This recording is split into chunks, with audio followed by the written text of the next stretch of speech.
The Haunted Night with Tiger. The scream tore through the forest like a jagged knife, freezing Jack Turner mid-step. It was not the cry of a man or beast, but something caught in between, a sound so raw and primal that it sent a chill racing down his spine. He gripped his flashlight tighter, its weak beam slicing through the suffocating darkness. Somewhere in the depths of the woods, something was watching him. Jack wasn't supposed to be here.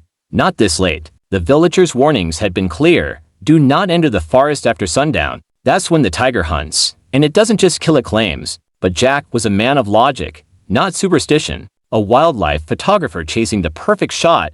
He had traveled across continents to capture the infamous white tiger that stalked these woods. A tiger, he believed, was just an animal, a dangerous predator, sure, but not the cursed beast the villagers whispered about. Now, as the night pressed in around him, Jack wasn't so sure. The air felt heavy, thick with an unseen presence. The forest, once alive with distant rustlings and the occasional hoot of an owl, had gone utterly silent. Then he saw it. Two glowing eyes, ember and unblinking, stared at him from the underbrush. They were too high off the ground to belong to any common predator. Slowly, deliberately, the tiger stepped into the moonlight, its massive body glistening with an almost spectral sheen. But it wasn't just its size or the eerie glow of its fur that unnerved Jack. It was the way the tiger moved, like it was more than a predator, like it understood him. And then it growled, a deep, guttural sound that seemed to come not just from its throat but from the very earth itself. Jack realized with dawning horror that this was no ordinary hunt. For a moment, neither Jack nor the tiger moved.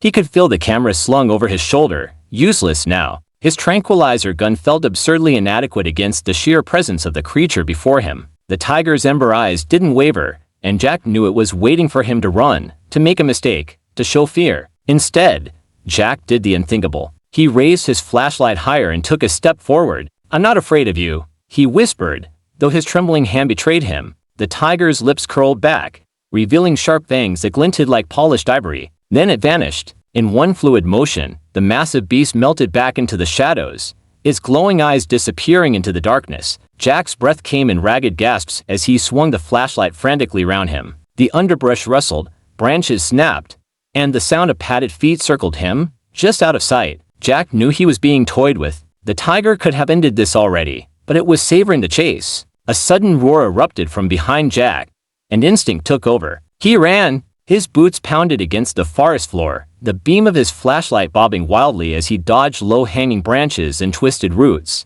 The tiger's growls followed him, closer with every passing second. His mind raced as he tried to remember the path back to the village. But the forest was a labyrinth, and every turn seemed to lead him deeper into the unknown. The flashlight flickered, its battery dying, and Jack felt the first pangs of real panic. Then he stumbled into a clearing. In the center stood an old, crumbling shrine, its stone walls covered in moss and vines. The villagers had mentioned this place, a relic of some ancient deity they believed had once protected the forest. Jack didn't stop to think. He ran to the shrine and pressed his back against its cold stone, hoping the tiger wouldn't follow. The growling ceased, and for a moment, the forest was deathly silent. Then the tiger appeared again, stepping into the clearing as if it had been summoned. It didn't charge or pounce. Instead, it stared at Jack with those unblinking eyes, as if it were studying him. Jack's mind raced. This wasn't just an animal, it was something far older, far more intelligent. The shrine, the villagers' warnings, the tiger's haunting presence, it all began to make sense.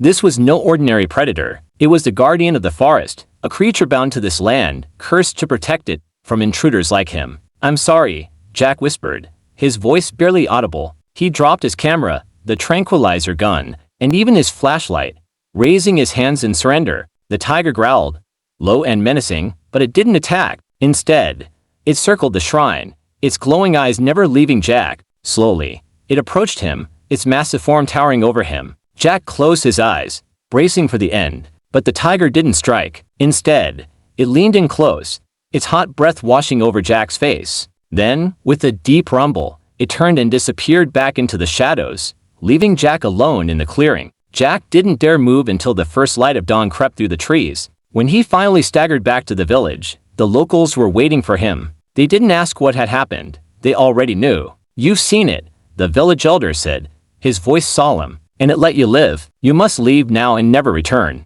Jack didn't argue. He packed his things and left Glenridge that same day, vowing never to speak of what he had witnessed. But as he drove away, he couldn't shake the feeling that the tiger was still watching him, its amber eyes burning in his memory. And deep down, He knew the forest would never truly let him go,